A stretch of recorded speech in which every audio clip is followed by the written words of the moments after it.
Assalamualaikum warahmatullahi wabarakatuh. Perkenalkan, nama saya M. Fikri Oksaputra, NIM A1C3175053. Saya dari Fakultas Keguruan dan Ilmu Pendidikan Universitas Jambi. Di sini saya akan menjelaskan makalah saya mengenai makalah fisika atom dan inti mengenai pemanfaatan radioaktivitas sebagai detektor asap. Baik, kita masuki bab 1 pendahuluan. 1.1 latar belakang. Di negara-negara maju, penggunaan dan penerapan radioaktivitas telah dilakukan dalam berbagai bidang. Radioaktivitas adalah isotop suatu unsur radioaktif yang memancarkan sinar radioaktif. Isotop suatu unsur, baik stabil maupun yang radioaktif, memiliki sifat kimia yang sama. Penggunaan radioaktivitas dapat dibagi ke dalam penggunaan sebagai perunut dan penggunaan sebagai sumber radiasi. Radioaktivitas sebagai perunut digunakan untuk mengikuti unsur dalam suatu proses yang menyangkut senyawa atau sekelompok senyawa. Sedangkan radioaktivitas dapat digunakan sebagai sumber radiasi, yaitu sebagai pengganti sumber lain, misalnya sumber sinar. Nah, keberadaan sistem deteksi kebakaran dalam suatu gedung merupakan kebutuhan primer.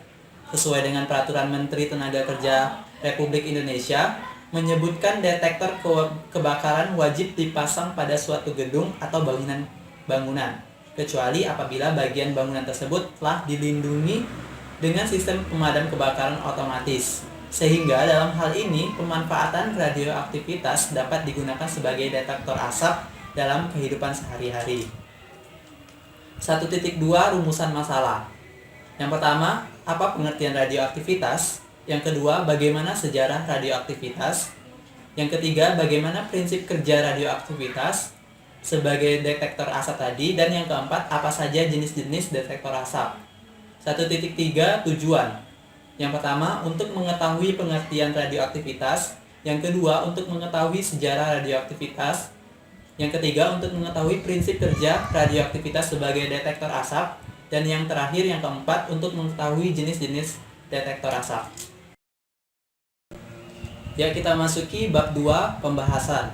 2.1 pengertian radioaktivitas. Nah, menurut Hadi pada tahun 2015, jika inti atom suatu unsur memiliki jumlah neutron yang terlalu banyak dibandingkan jumlah proton, maka akan cenderung menjadi tidak stabil. Inti atom tidak stabil ini akan meluruh atau berubah secara spontan dengan memancarkan sinar radioaktif. Unsur-unsur seperti ini dikatakan bersifat radioaktif. Nah, peristiwa pemancaran partikel-partikel radioaktif secara spontan ini disebut dengan radioaktivitas. Kemudian 2.2 sejarah radioaktivitas. Menurut Indrajit pada tahun 2007, radioaktivitas ditemukan oleh Henry Becquerel pada tahun 1896 secara tidak sengaja. Ia sedang meneliti sifat fosforensi dan fluorensi pada garam uranium yang disinari dengan sinar X. Nah, sifat fosforensi adalah berpendarnya suatu zat jika terkena rangsangan cahaya meskipun rangsangan itu dihentikan.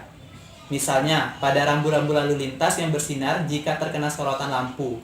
Nah, garam uranium yang dipergunakan Becquerel diletakkan pada bungkusan plat fosforensi dan dijemur di bawah sinar matahari. Ketika plat fosforensi dicuci atau diproses pada film negatif, ternyata terdapat pola hitam sesuai bentuk kristalnya. Becquerel menyimpulkan bahwa radiasi yang menghitamkan plat Potter bukanlah berasal dari cahaya luar, melainkan berasal dari garam itu sendiri. Oleh sebab itu, gejala ini disebut gejala radioaktif atau radioaktivitas oleh Becquerel pada tahun 1896. Selanjutnya kita masuk ke 2.3 radioaktivitas sebagai detektor asap. Nah, menurut Latif pada tahun 2015, detektor asap bekerja berdasarkan proses ionisasi molekul udara oleh sedikit unsur bahan radioaktif americium atau yang kita kenal sebagai AM241. Bahan ini digunakan sebagai pembangkit ion di dalam ruang detektor asap.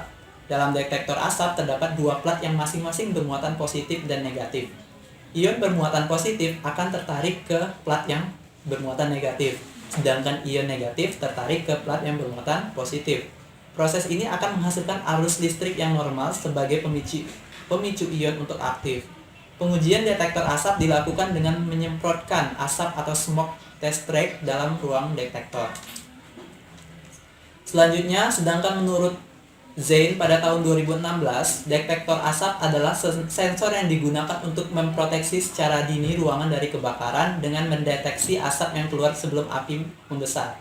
Jenis detektor asap itu ada dua, yaitu yang pertama ada optical smoke detector dan ionization smoke detector.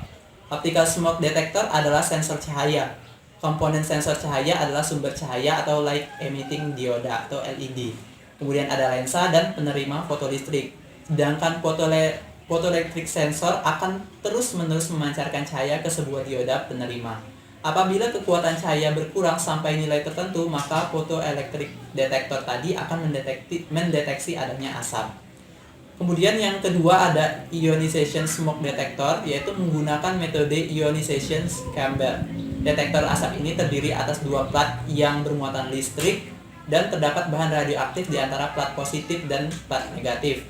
Tumbukan antar partikel tersebut akan menyebabkan adanya ion positif dan negatif yang akan tertarik ke dua plat dan membentuk arus dengan nilai tertentu. Apabila ada asap yang masuk, maka ion akan bereaksi dengan asap dan sensor pun akan bekerja. Kemudian yang ke 2.4 ada jenis-jenis detektor asap. Menurut Muradi pada tahun 2015 ada dua jenis detektor asap, yaitu yang pertama detektor ionisasi dan detektor fotoelektrik. Detektor asap dengan ionisasi berisi bahan radioaktif americium atau AM241 yang tadi kita jelaskan, yang akan mengionisasikan udara di dalam kamar atau chamber pengindra, memberikan daya konduksi dan suatu aliran arus melalui udara antar dua muatan elektroda. Apabila partikel asap masuk daerah ionisasi, maka asap tersebut akan mengurangi aliran listrik di udara dengan memperkenalkan atau menempelkan diri pada ion, yang menyebabkan pengurangan arus listrik dari tingkat yang ditetapkan, sehingga detektor mengaktifkan bunyi alarm. Untuk gambar detektor ionisasi dapat dilihat di PPT. Kemudian yang kedua, detektor asap sensor fotoelektrik adalah suatu sumber cahaya dengan sensor cahaya diatur dengan sedemikian sehingga sinar dari sumber cahaya tidak menumbuk sensor cahaya. Detektor tersebut dikoneksikan sesuai dengan zona yang ditentukan. Pada sebagian besar ruangan ditambahkan lampu indikator ruangan di depan ruangan tersebut yang akan menyala jika detektor di dalam ruangan mendeteksi adanya kebakaran. Detektor berfungsi mendeteksi indikasi adanya kebakaran atau api seperti asap dan panas. Kemudian mengirimkan sinyal tersebut ke FCP untuk diolah memberikan bunyi alarm. FCP juga menerima sinyal dari manual call pin atau MCP yang berupa penekanan tombol darurat setelah memecahkan kaca MCP tersebut. Untuk gambar detektor asap sensor fotoelektrik dapat dilihat di PPT. Baik, selanjutnya bab 3 penutup. Kesimpulan, jadi radioaktivitas adalah suatu peluruhan radiasi. Radioaktivitas ini terjadi karena adanya perubahan dalam inti suatu atom yang tidak stabil. Kemudian yang kedua, radioaktivitas alami pertama kali ditemukan oleh Becquerel. Dalam penyelidikannya secara kebetulan yang Becquerel menemukan bahwa senyawa uranium menunjukkan keaktifan radiasi tertentu dengan adanya tembus yang sangat kuat. Nah, yang ketiga, detektor asap itu bekerja berdasarkan proses ionisasi molekul udara oleh sedikit unsur bahan radioaktif americium-241. Kemudian yang keempat, ada dua jenis detektor asap, yaitu detektor ionisasi dan detektor fotoelektrik. Demikianlah pemaparan materi mengenai pemanfaatan radioaktivitas sebagai detektor asap oleh saya. Mohon maaf apabila terdapat kekurangan, saya akhiri. Wassalamualaikum warahmatullahi wabarakatuh.